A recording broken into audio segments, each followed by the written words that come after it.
going on, everyone? Welcome to episode 15 of the Downtown Browntown podcast.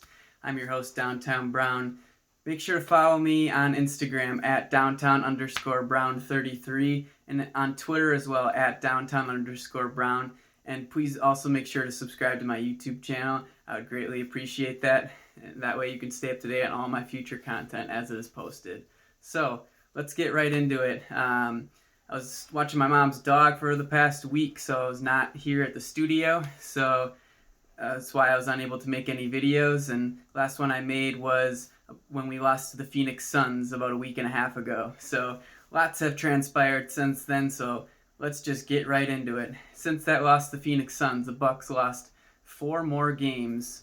One of them to the Utah Jazz on the road, Oklahoma City on the road, without Shai Gilgeous-Alexander, their best player, and then 2 home losses to the Toronto Raptors. First one was a lot closer. Second one got close at the end a little bit, but it really wasn't that close. Just a tough stretch for the Bucks. But we did follow that up with a win against the Oklahoma City Thunder at home with Shai Gilgeous-Alexander. So great to see a win there. Still looked pretty sloppy, I thought, but we'll get into all the details shortly here. And we'll also talk about, what I could see happening at the trade deadline, which is March 25th, I believe. There's 2 likely scenarios I could see at the Bucks doing, and they are realistic scenarios. So I'll go over those things as well, and we'll also preview the game tonight against the Sacramento Kings. Jrue Holiday will be out, missing his 8th game since due to the COVID protocols. It's been 17 days since Jrue Holiday has been ruled out, so a lot of fans are thinking, why is he not playing yet? What's going on? I mean, no one knows what's going on. Due to, the HIPAA and the disclosure rights and all that stuff, people aren't really, giving status updates on players who have COVID or were deemed high risk due to contract tracing. We don't know what Jrue Holiday's case is. I'm not going to say anything about it because I shouldn't be saying anything, but obviously he's still out. I think we all know kind of what is going on right now, so hopefully he'll be playing on Tuesday against the Minnesota Timberwolves at home. Could really use him. I thought he was going to be back tonight. That was just my guess, but I was wrong. So he could be back on Tuesday. Maybe he's just training at this point, trying to get himself in shape again, and they're not comfortable playing him. Could be that, or he could be experiencing symptoms or what have you. No one really knows at this point. So let's just hope that he's back sooner than later, and the Bucks can get back on track with him. So this will be his 8th game out. The Bucks are 2-5 without Jrue Holiday, with wins against the Thunder and the Denver Nuggets, and then that 5-game losing streak. So let's get into the losing streak here. Obviously, it's been ugly. The Bucks have seemed to lack energy. That's the thing that I've really noticed throughout that losing streak, is that they're just not playing with urgency. And it doesn't really make sense to me because this is a team that should be playing with urgency. 2 disappointing playoff runs in a row. Giannis re-signs. That shouldn't take any urgency away. Let's say if Giannis didn't re-sign, oh man, would this be a fucking chaos. If he didn't sign, there'd be tweets every day. Oh, he talked to Jimmy Butler after the Heat games. He's going to the Heat. Or, oh, Giannis and Luka are friends. He's going to go join Dallas. So thank God we don't have to deal with that. That would be terrible. But even so, him signing that deal shouldn't have decreased our sense of urgency. I mean, this team needs to start winning games and start playing better. I mean, we're 17-13, 30 games in, still got 42 left. But, this team's got to play better. And we're almost halfway through the season, and we're just not playing with a sense of urgency. We're lacking energy. Just doesn't really make sense. And I think part of that could be coaching. I'll get into my points here about the whole fire Bud that's been trending here on Twitter for really since the first Toronto loss, but probably even more so after the second one. My stance on Bud is this: I thought that they potentially should have fired him in this offseason after that disappointing playoff loss to the Heat, but I just didn't think that they would do it because they could blame the bubble, or they could just blame the layoff from the 4-month layoff from the Bucks were the hottest team in the league, and obviously they had a 3-game losing streak to end that the normal season before the season was shut down, but still they were the best record in basketball, playing really, really well. And obviously in the bubble they did not play well at all. So that obviously was probably a scapegoat for Coach Budenholzer, but obviously, they had that meeting in the offseason, Coach Bud, Giannis, and the owners, probably talking, let's change some things schematically from a defensive perspective and maybe get more creative on offense, having Giannis play more off the ball, stuff like that. So obviously, Bud he was on the hot seat coming into the season a little bit, and we started pretty strong and we're looking pretty good there with 16-8 at one point in time. But obviously, 5-game losing streak and all hell breaks loose and everyone's calling for Bud to be fired. And I would get if they did it. I would understand it. I really would, because it just looks like they, maybe he lost the players a little bit. I don't think that's the case, but obviously losing that sense of urgency and playing with energy, that can come back to coaching a lot of the times, getting your players motivated to play hard. And that's, those 2 losses against Toronto and that loss to Oklahoma City, we just didn't look like we wanted to be on the court, and that's just not a good sign for a title contending team, which we all think that this team can be.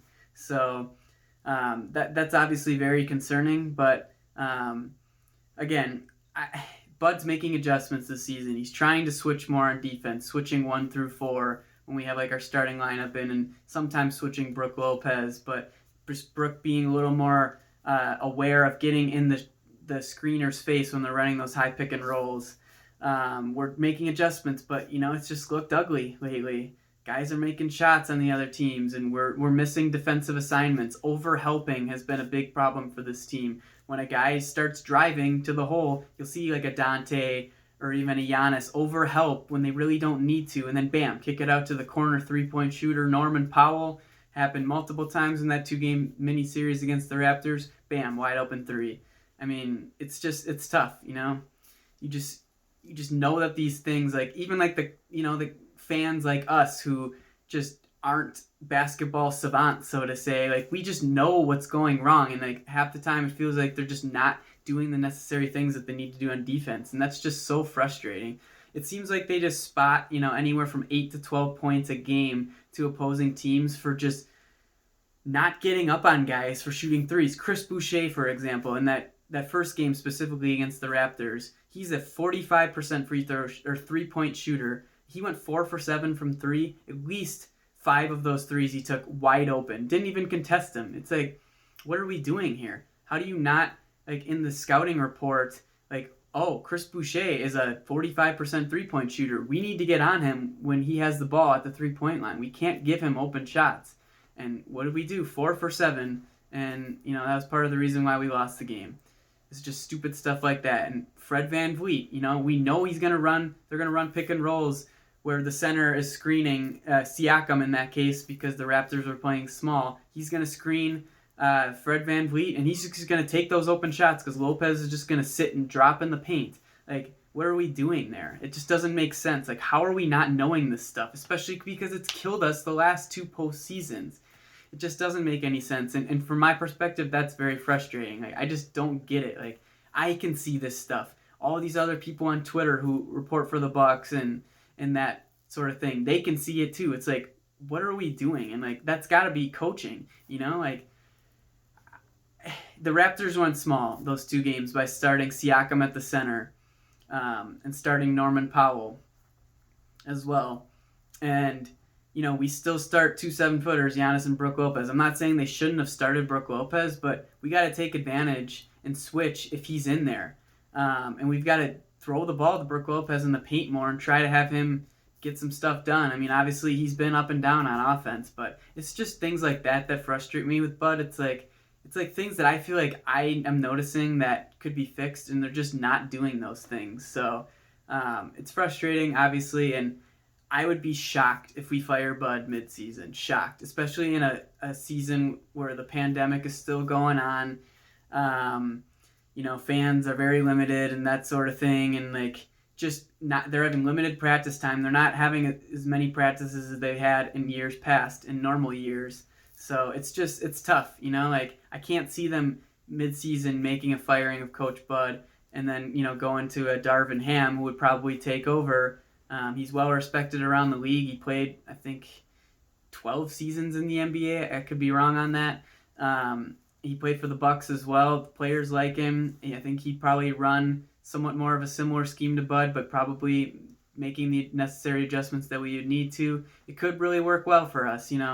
Obviously we've seen coaches get fired mid-season and teams win a title. Look at Cleveland, for example, when they won in 2016. They fired David Blatt halfway through the season. Ty Lue takes over. Now, granted, Ty Lue was definitely more credible at that point in time, I would think.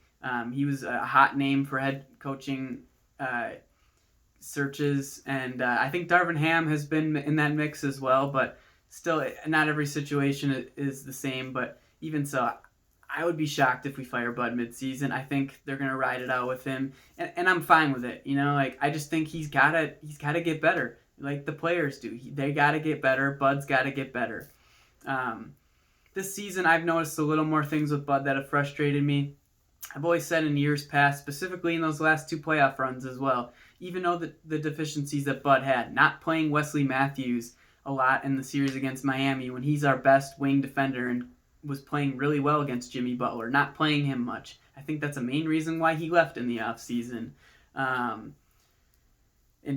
But at the end of the day, I still think that we were in those games against Toronto, the 4-game losing streak, besides Game 4 in Toronto where we got blown out. All those games, 5 minutes left, they were a 1 to 2 possession game, anywhere from 1 to 6 points. We were in those games, and we just couldn't get it done. The players couldn't get it done. At the end of the day, that's got to be on the players for the most part. Is they were put in those positions to win those games, and they couldn't close them out. So that's how I've always felt the last 2 playoff runs is I don't think it was all Bud's fault. Yeah, he should have made some adjustments for sure, but at the end of the day, the players didn't get it done. And that's just what I saw. But this year, it's a little bit of both. I'm seeing, more things that are frustrating me with Bud, not making the adjustments. I just don't get how you can't make adjustments. When clearly things are going wrong. It just, that frustrates me the most about him. But at the end of the day, I think they're going to ride out with him. And if we don't make, honestly, if we make the Eastern Conference Finals and just get blown out, Bud's gone. If we make the Eastern Conference Finals and maybe lose in 7 really close series, I think he could maybe stay. But I think besides those scenarios, anything short of an NBA Finals appearance, Bud is gone after this season. So clearly on the hot seat, and hopefully he gets better, just like the players need to. So that's my stance on the whole fire Bud thing that is just trending wildly in Bucks Twitter. So now let's just look at what's been going on the court. I think, like I said, lack of energy was probably the main thing for me. The second thing is Chris Middleton has really, really struggled. Since that Phoenix Sun game, he's been bad. And he got exposed against the Raptors, and that's what I'm going to talk about most is the Raptors came in with the game plan of, okay, Drew Holiday's out. We're going to double Chris Middleton because he's the one guy who can make and create shots for himself and is a dead-eye shooter. We're going to double him and make the other guys beat us. And obviously they're going to focus on Giannis too, and they were still doubling Giannis, getting that mini wall going. But again, they were focusing on Chris Middleton, and boy, did it work. He looked lost out there. He looked terrible. He only had, I want to say, 8 shot attempts in the first loss. I mean, for a 2-time All-Star, you got to have more than 8 shot attempts. I mean, that's just ridiculous. But he just looked terrible. Bad turnovers. Just guys, he'd be getting doubled. He didn't know what to do with the ball. He'd hold it too long, and bam, stripped ball out of his hands. Just making bad passes. Just looked timid out there. I mean, it was really ugly. I mean, I'm a huge Chris Middleton fan. Always have been.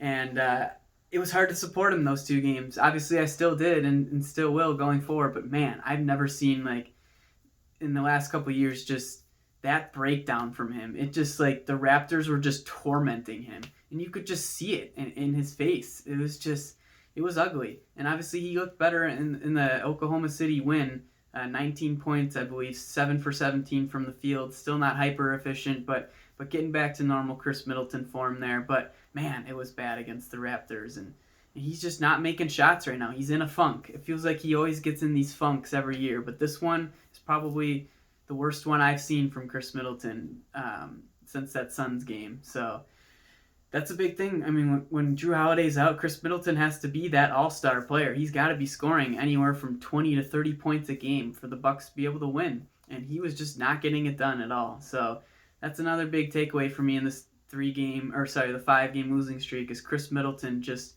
not looking himself and looking terrible. And another thing is just a lot of the role players just haven't been getting it done. I mean, Giannis has been Giannis throughout this losing streak, and I thought he's played really well.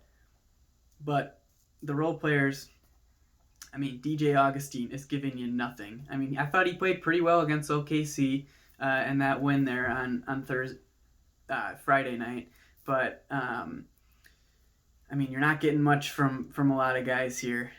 I mean, Pat Connaughton he had that blow-up game against the Raptors, but, I mean, he's been hit or miss. Dante's been hit or miss.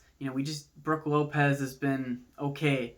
We're just not getting consistent performance out of our bench players besides Bobby Portis, in my opinion, who has been just fantastic for the Bucks this season. But, again, it's just when you got a Jrue Holiday out who's just so good for us on offense and defense. I mean, obviously we really miss his defense because we've been, I think, 22nd ranked team from defensive rating since Jrue Holiday has been out. That's terrible.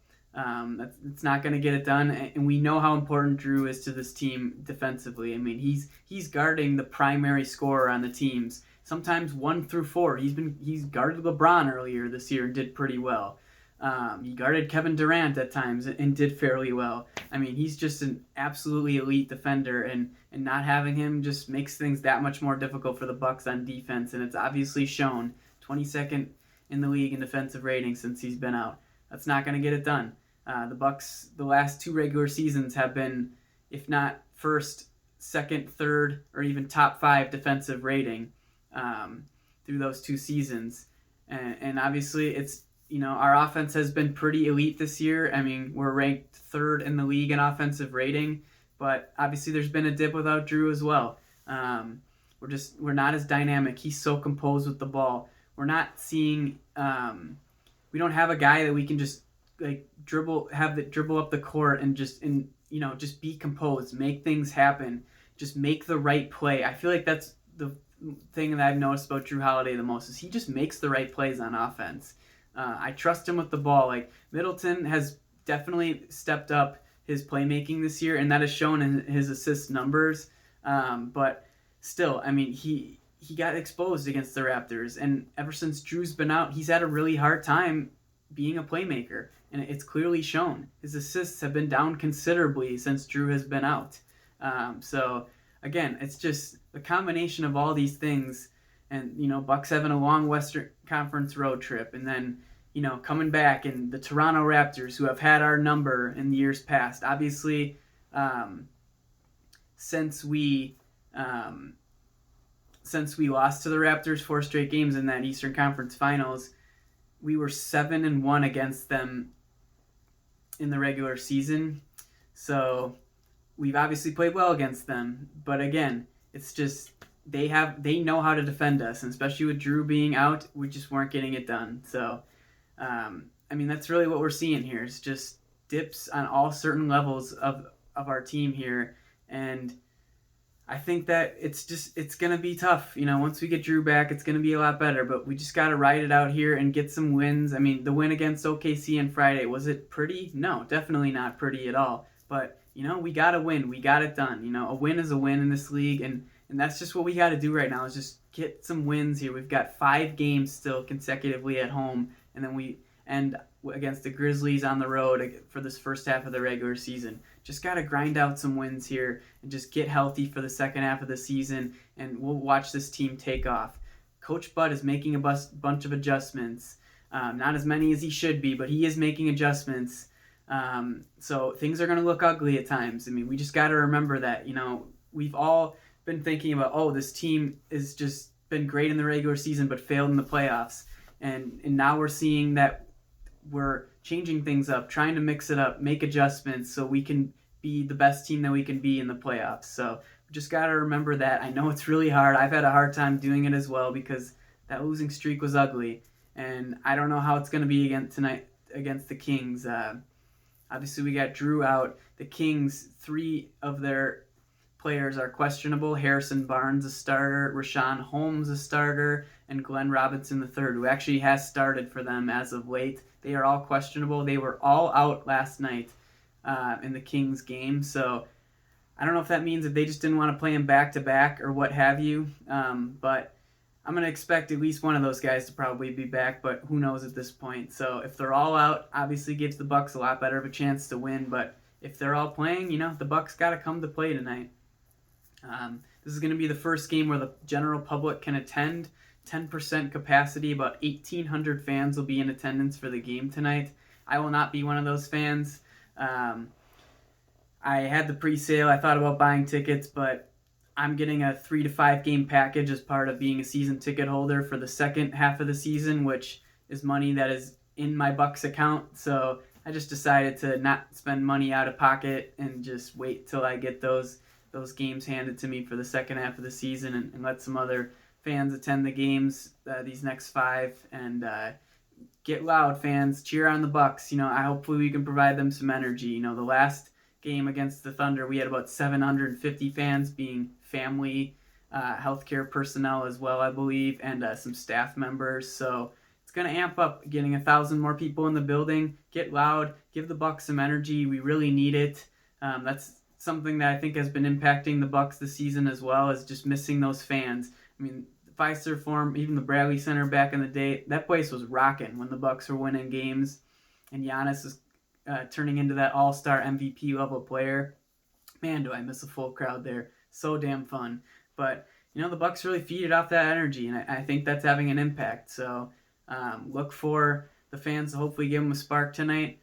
De'Aaron Fox should be an all-star, I believe, for the Western Conference. Stud point guard on that team. He's going to be tough to defend. Look for Dante DiVincenzo to defend De'Aaron Fox. That would have been Drew Holiday. Then you probably would have seen Dante on Buddy Hield, but now it's going to be Dante on Fox most likely. And we started DJ Augustine last game over Bryn Forbes. And honestly, I thought DJ played pretty well. If he can play off the ball and be like that catch and shoot 3-point shooter and not try and create too much and try to shoot up these crazy layups when there's guys are just waiting to block the shit out of him, I think he can be an impactful player for this team. So I think we're going to probably end up starting him again. I mean, we won the game, so why not? I mean, hopefully, I don't know who he's going to defend. Him on Buddy Hield would not be great, and him on Fox as well would not be great. So going to be a tough one. They got some really good bigs on that team, even if Holmes would miss. They got Hassan Whiteside, who has given the Bucks problems in the past. I mean, the dude is just absolutely ripped. Huge 7-footer who is just dominant in the paint. Obviously, Brook Lopez can probably hang with him, but again, that's going to be a tough matchup. They got Marvin Bagley as well, who's been playing well for them. Look for Giannis to probably defend him. And obviously, Buddy Hield is a great shooter for this team. So the Kings they're a scrappy team. They got nothing to lose. They're gonna play their ass off, and the Bucks got to be ready to go, or else they're gonna suffer a loss tonight. So can't wait to watch that one, and we'll recap that one in the next episode. So to end the episode here, I want to talk about 2 things that I could see the Bucks doing for the trade deadline coming up on March 25th. Scenario 1, which I think is the most likely, is trading DJ Wilson, who his contract is expiring. He will be a free agent next season, and packaging maybe 1 or 2 second-round picks for a low-profile player like an Austin Rivers, for example, on the New York Knicks. They recently traded for Derrick Rose, and Austin Rivers is not getting any minutes. He was playing really well for them in the beginning of the season. So there has been rumors that teams are going to look to acquire him at the trade deadline. I think that would be a great fit for this team. Austin Rivers he's a pretty solid player. I mean, he can create his own shot. He has a really good ball handling, and he moves his feet well on defense, is a quicker guard, and he can make shots. So I think that would be a great addition for the Bucks, since DJ Augustine has not been what we all thought he would be coming into the season. And you're probably asking the question, oh, DJ Wilson, who the hell's going to want him? Well, yeah, obviously he doesn't have that much value, but he's an expiring contract. 4.5 million will be off the books next season. Austin Rivers has a 3-year deal, I believe, for around 3.5 million per year. So the Knicks would be able to shed that contract for a guy who's not getting any minutes and pick up a DJ Wilson who'd come off the books for them next year. And then the thing we would have to do is throw in those draft picks because that's getting value for them. 2 second-round picks, maybe one. I think that deal could probably get done. So that's my most likely scenario, is trading DJ Wilson with 1 or 2 second-round picks for a role player like an Austin Rivers, which I would love. And the other scenario, which I think is possible, but I don't see it happening, is them packaging Brook Lopez and a couple picks for a more impactful player, a starter, maybe like a PJ Tucker or Terrence Ross on the Orlando Magic, who has been a Bucks killer in the past. Really great scorer. Could come off the bench. He's been a bench player most of his career, or he could start for us as well. Those are moves that I could see them making as well. Obviously, people have been very disappointed with Brook Lopez this year. I think his rim protection has taken a step back. I thought he did protect the rim pretty well against the Thunder on Friday night, though, and hopefully he's just got to get better. We've seen him do it the last 2 years, and maybe he just needs to get in better shape or just get more in tune with the new defensive scheme or something like that. I just hope that he's going to get better, but I don't see the Bucks making that trade because if they do, we're going to be really thin in the front court. We already are. I mean, Bobby Portis could start for this team for sure at the center, and they could run that small ball lineup with Giannis and Portis, which really isn't that much of a small ball lineup because Giannis 6'11", Portis 6'10", but after that, you don't have many bigs to turn to. They could bring up Diakite from the G League, who has been balling. And I really hope they don't mess this one up like they did Christian Wood when he was balling for the Herd 2 seasons ago, when they ended up releasing him so they could sign Tim Frazier. God, was that a disappointment. Wish Christian Wood was a Buck. Obviously, he was a free agent this season. We probably wouldn't have been able to pay him, but still, maybe we could have had Christian Wood. But anyways, Diakite looks like a promising player. Similar build to a Christian Wood, about 6'10", I believe. Great shot blocker, can hit 3-point shots, very active, isn't a toothpick like Thon Maker. So I really hope that he will be brought up to the Bucks at this season. Just give the guy a shot, see what he can do. But anyways, I don't think that Bucks are going to trade Brook Lopez, because if we do, we're going to be really thin in the front court. And teams like the 76ers with the Joel Embiid, we're going to have a really hard time stopping him. I mean, we will regardless, even with Lopez, but still, without him, it's going to be really tough to stop those dominant bigs like a Joel Embiid in the Eastern Conference. So who knows? The Bucks could be looking to make some sort of splash trade with Brook Lopez. They are rumored to be interested for PJ Tucker, along with the Nets, the Lakers, and a couple other contending teams. DeMarcus Cousins also is going to be getting released by the Houston Rockets, so he could potentially be a target for the Bucks as well. I'd be pretty surprised if they pulled that trigger, but we'll see what happens there. So, those are the 2 scenarios I see happening for the trade deadline. The Bucks will make a trade. I'm believing that. I think they're going to make something happen. It's going to be tough, but they will find a way to improve this roster because it needs some improvement. So that's what I'm seeing for the trade deadline, and hope you guys enjoy the game tonight and we celebrate 2 straight wins for the Bucks, and hopefully we get Drew Holiday back on Tuesday, because boy do we miss him. So thanks again, guys, for watching, and go Bucks.